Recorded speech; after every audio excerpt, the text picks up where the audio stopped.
Hi, my name is Susan Safra, and I chose to research multiple intelligences because I've always been interested and an advocate for helping students learn in different ways.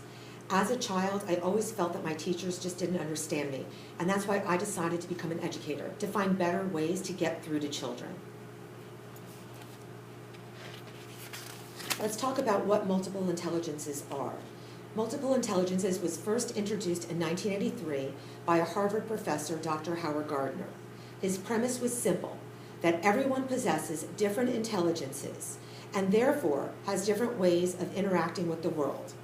In other words, everyone thinks and learns differently. His theory was first not accepted by the general psychological academia, but it was embraced by educators. Gardner first established 7 multiple intelligences, which we're going to talk about in just a couple of minutes. More recently, however, he recognized that there were 2 others. So today I'm going to discuss each of these intelligences with you, as well as ways to offer that teachers can work with students using technology to help these different types of learners.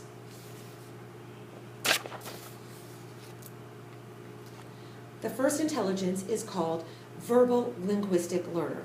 The verbal linguistic learner intelligence learns best through reading, writing, and speaking. This type of learner understands order and understands the meaning of words and is able to use their language capabilities in order to better express their thoughts. Some of the suggested ways to help a verbal and linguistic learner is to help them learn by using online discussion forums to allow for different kinds of class debates. And as I've mentioned up here, Blackboard or WebCT or even WebEx formats can help the student to create debates and discussions that will help them in order to learn. There's also some great games that students might be interested in. Using the Microsoft PowerPoint, you can create things like Jeopardy, Who Wants to Be a Millionaire, or even The Price is Right in order to engage the verbal linguistic learner. Crossword puzzles and word search puzzles are also a very powerful way to help the student learn, and also specifically with vocabulary, to gain that vocabulary acquisition. The logical and mathematical learner. This type of learner is good at using numbers and logic in order to understand information that's being presented to them. They're usually systematic, they're organized, and they usually have a logical rationale or an argument for what they're doing and what they're thinking. Some of the ways to help the logical and mathematical learner is that teachers should be aware of different kinds of logical demonstrations that they can present. This will make most sense to the students. Also, you might want to have them consider creating visual demonstrations, especially with difficult math concepts. And I suggest using Carbon's Viewlet software as indicated right up here. Next, we have the interpersonal learner. The interpersonal learner learns best from self-reflection or feedback, whether given to them or creating that feedback on their own. They want to know about the meaning and the purpose and the significance of things. They don't want to just be talked to or talked down to. They want to know why. The interpersonal learner learns best from keeping a journal, whether it's an online journal or kept in a notebook. For those schools that are using Naviance, Naviance actually has a great portion of it. That's a journal where students can keep writing in it throughout the whole year, and they can keep track of whatever it is that they are learning. Also, students having discussions, like individual forums, discussions on Blackboard or WebCT can be helpful. And finally, my favorite, blogging. Blogging is a great way for these students to develop a sense of themselves as the creators of the content, the creators of the knowledge, and then be able to connect them to the peers in more of like a study group format. The next type of learner is the visual spatial learner. These learners are primarily influenced by shapes, images, patterns, designs, even textures that can be seen with the eye. They have the ability to perform tasks that require kind of seeing with the mind's eye, kind of like visualizing. I often tell my students, especially the students who are reading and they don't like to comprehend or they can't comprehend what they're reading, is to visualize, put themselves into the story. Using visualization through some online tools is also very, very helpful. For the visual spatial learner, you might want to try some software tools such as Macromedia Flash or Snaps Pros to create lessons that illustrate difficult concepts in a way that that's going to grasp their attention. Also, since the visual spatial learner usually enjoys reading maps, consider implementing like some kind of mind mapping software to aid in organization of ideas. And I've given you a suggestion up here of one of my favorites. The musical rhythmic learner. I actually thought about presenting this to you by singing to you this information, but then you might want to shut me down, so I'm not going to do that, don't worry.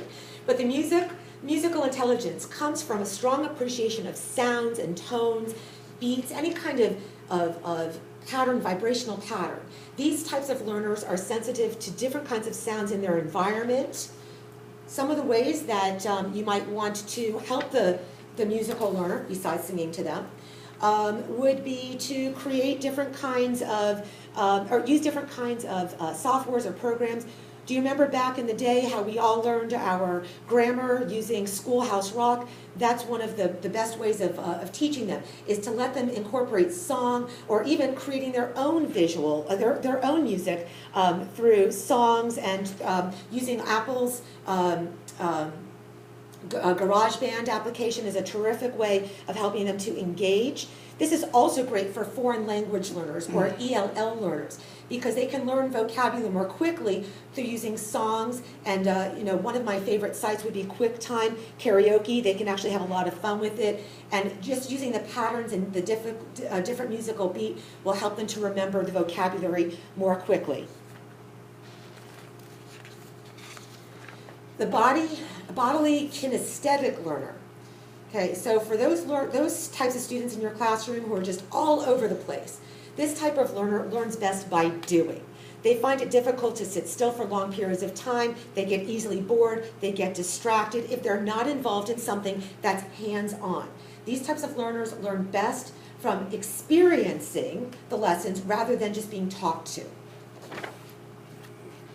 Some of the ways that you can help a bodily kinesthetic learner, they thrive on creating projects. So help them, give them projects where you can assign them to build like a 3D object or use a digital camera or camcorder to show the knowledge that they have.